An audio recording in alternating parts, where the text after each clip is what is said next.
Welcome back to another video brought to you by FloatingCottonCandy.com. Again, we're talking about the RoboLabs Robo JetFloss vertical cotton candy machine.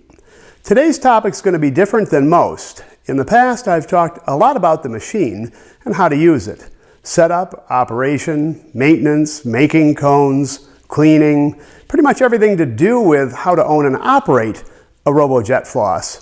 Today's topic's actually somewhat more important, but until you understand the basics of owning a machine, a lot of people can't appreciate the importance of profitability. Although most people are interested in cotton candy for profitability, until you really understand the difference of the Robo JetFloss, that concept's hard to appreciate. So I'm going to talk a little bit about the math of cotton candy, which is not unfamiliar to many viewers, but still needs to be addressed briefly. And then really how the Robo JetFloss really changes the profitability gain. And that's key to understanding how and why to operate a Robo JetFloss machine. So running down the basic math of primarily being a sugar product, I'm going to do just a few things that are going to seem familiar to any cotton candy operator, but I still want to give it an overview of how sugar and floss and sticks compare to retail price of the product to sell. Now, breaking this into components, understand when you're operating in a Robo JetFloss, your only real limiting factor is production. And because this is not something that you produce ahead of time and bag as you would with a traditional machine, you produce it really as an entertainment aspect in front of customers and clients. So the machine's capacity to produce in real time is effectively a limitation, and that is rated at essentially 5 kilograms per hour, which gets you between 7 and 8 pounds per hour. This is going to vary depending on humidity, environmental factors, power supply, things of that nature. But I find in the real world that puts you somewhere between 25 and 30 large cones per hour. And when I say large cones, what I'm talking about is what the RoboJet is famous for, is being able to take sticks, whether plastic or wood, and make really large, impressive servings. And that's pretty much all I do nowadays, with some exceptions. So when I'm making large servings, that gets me a production rate between 25 to 30 servings per hour. I charge $5 for them. Now that means the gross revenues are going to be in the $125 to $150 an hour range. You can make small servings, and for parties with really young children, I will do this on a traditional 12-inch paper cone. You will get almost double the production, and I tend to charge about $3 for these. You won't quite get double, however, simply because they're slower to work with. You can't spin them quite as effectively as a nice round straw, and it's a little harder to keep your hands away from the flying floss. So you'll find your production to be a little bit less than double the 25 to 30 rate. And again, that rate is pretty much set by humidity, wind, temperature, environmental factors that will make that difference. But I'm going to just talk about making the large cones because that's really what you want to do most of the time with the Robo JetFloss. So working with the 25 to 50, we can figure out what our gross income would be for an hour. And again, $125 to $150. Out of that, we of course have expenses, which fortunately for cotton candy aren't much. If you are buying pre-made floss, the best pricing I have found, and understand the supplies, we don't sell them, but I do actively and regularly search for the best prices, and links to those sources are on my site under a hidden page called the RoboJet Boss Success Guide. If you don't already have access to that, simply visit the site, fill out an information request form. Just ask for the link. I'm happy to provide it to anybody who's either a current owner or a prospective owner. And if you're watching the video, you probably qualify. There's no charge for it. I just don't make it public because it changes frequently. And frankly, I don't want just casual lookers and competitors to have access to what's really been a lot of hard work to put that page together and to keep it current. So, best prices for premix, you can get about $1.44 per pound, and that puts you in the price per serving range for the small servings at around 18 cents, for the large servings at around 36 cents. Now, if you're willing to mix your own flossine, which is not only what I do, but what I recommend. And that simply means buying sugar in 25, 50-pound bags, purchasing concentrated flossine. I buy gold medal. There are other competitors, similar prices, easy to do. I have blog articles and videos on how to do it, why to do it, what the costs. And there's benefits to that outside of just expense. There are additional benefits, but right here we'll just talk about cost.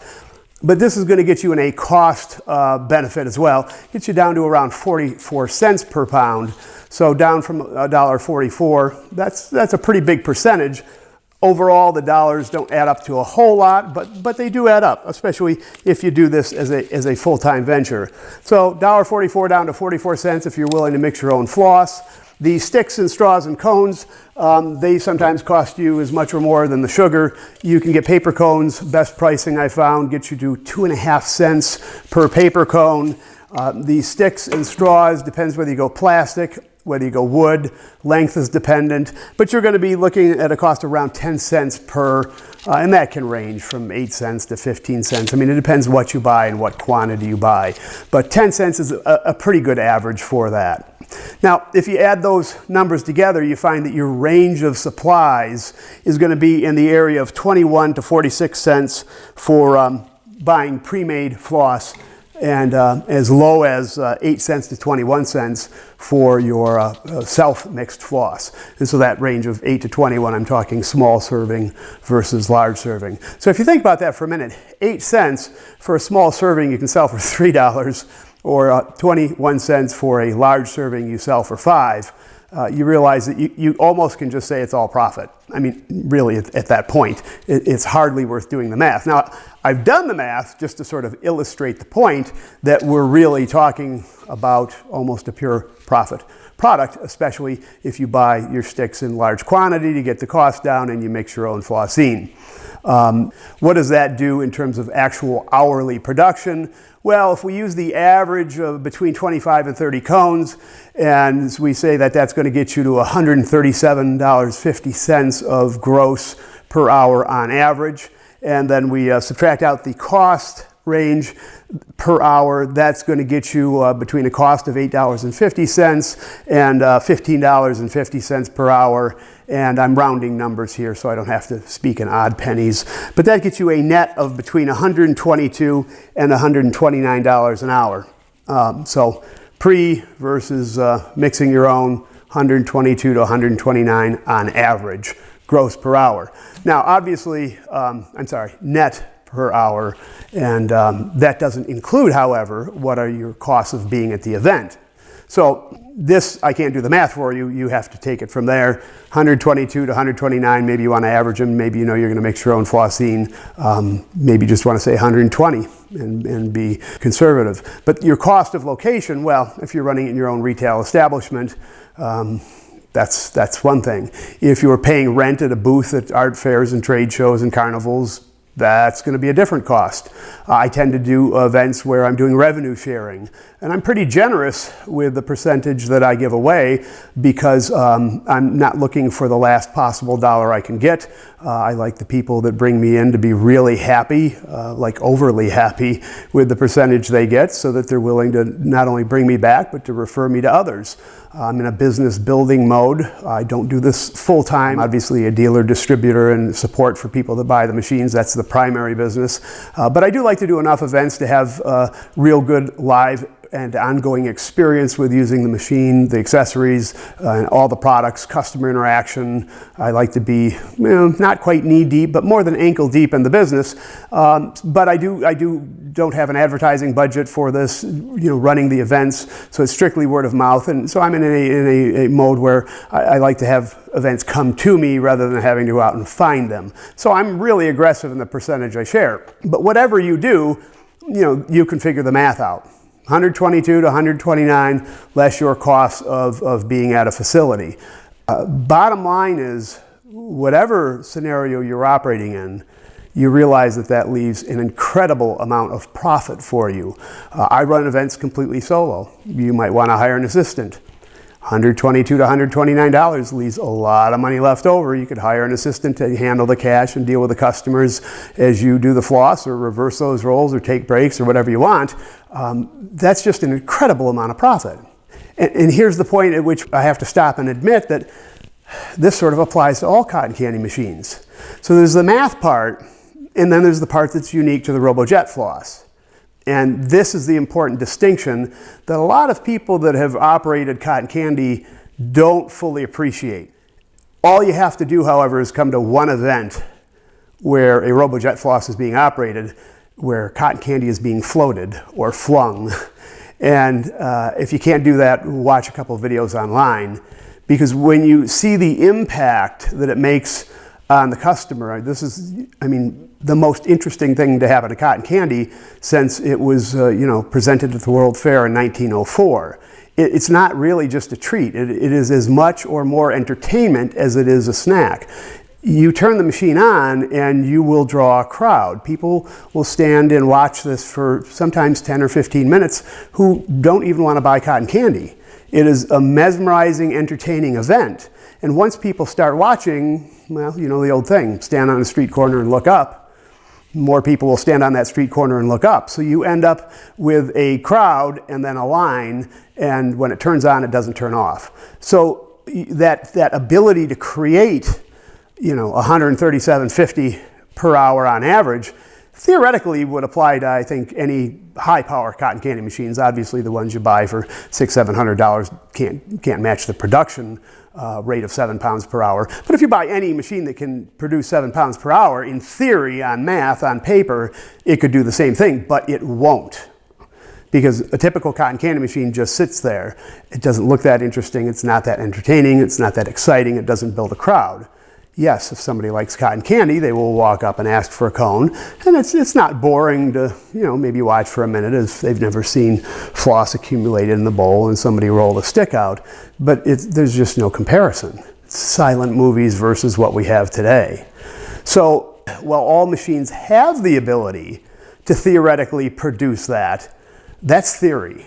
In reality, when you pull out a 20-inch, or some people work with 24 or longer inch sticks, and you start floating floss 2 feet above a bowl, 4 feet above a bowl, 10 feet away from a bowl, it's just, you can still call it cotton candy, and maybe that's the same end product, although the floating cotton candy tastes better because being made in the air, it's fluffy and light and airy, as opposed to densely packed and overly warmed and slightly melted in a bowl. But setting aside the qualitative difference, just the ability to just sell it. You turn the machine on, it doesn't turn off. You will make that hourly gross. Assuming, and I have articles about this on the blog, I'm not going to address it here, but assuming you've done a good choice in choosing your target environment. I mean, you do have to be in a location where there are ready and able prospects, what I like to call a target-rich environment. So I'm not saying you could go set this up in the middle of the field and wait for the occasional backpacker to stroll by and manage to sell $150 worth of cones an hour. But as long as you choose your environment properly, yeah, you turn it on, you'll have a line, you won't turn it off, except for 10, 15 seconds at a time to fill the floss. And maybe once every 15 minutes, you'll turn it off for a minute or two just to clean the excess sugar out of the bowl. And so forgetting the technical aspects of the machine, forgetting the basic math that any machine at 7 pounds per hour could theoretically produce this profit potential, the difference between the sales pitch, if you will, with a Robo JetFloss and I say a machine, any other machine on the market, is this one actually will do the math. And I've done enough events, and I've done them in enough places and in enough kind of weather to know that this is just the way it works. As long as the environment is correct, and by environment I mean you've got the right target audience, enough people passing through, enough of them children, although this has been run very profitably and successfully in adult environments as well, at parties, receptions, reunions, bars, conventions. You can get close to that number even without children, as long as the selection of the event is appropriate, and no other machine is going to do that. And I don't know of any other concessionary product, frankly, that is going to do that. I'm not saying there aren't any, I'm just not aware of any other concession product that has that kind of markup.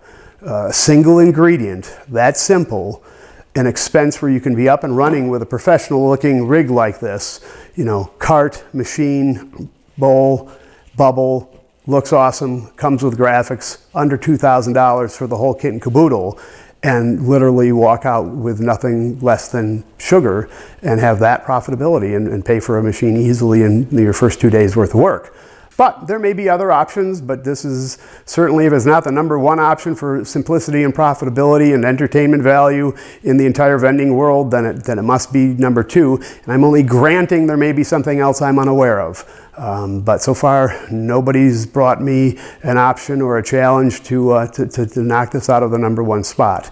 And even if there were, like I say, the simplicity of the business is outstanding because you don't have a lot of ingredients, you have nothing that's perishable. And from my perspective, what makes this more interesting than even something that might be more profitable, and frankly, I don't know how many people appreciate this, but it's fun. I've made thousands upon thousands upon thousands of cones for people, and it's just fun. There's plenty of other things I could sell, plenty of other things I have sold, plenty of other jobs that I've done, but it's fun to do. I never get bored making the cones. I never get bored creating and experimenting with it. It's not, I don't want to elevate it to the level of art, but it is definitely artistic and it's entertaining, and the response you get from the crowd and the feedback, it's just endlessly mesmerizing and endlessly fulfilling, and making people happy is just an awful lot of fun. And so even if someone can present a simpler, more profitable vending opportunity, I can't imagine anybody's going to come up with anything more fun in doing the process. So I'm going to suggest that the #1 reason to buy a Robo JetFloss and to get out there and to use it isn't just its technical capabilities, it isn't the flavor and the taste and the options that you can create, it's profitability and the joy that comes along with running a Robo JetFloss machine. If you haven't been to my site, it is floatingcottoncandy.com. If you'd like access to the blog articles, the videos, the links to products that, again, I don't sell, but I have researched deeply and recommend and tell you exactly where to get them and what price. It's all on the Robo JetBoss Success Guide. Simply ask, happy to share it. And tune in for the future for more videos. There are definitely more to come. Thank you.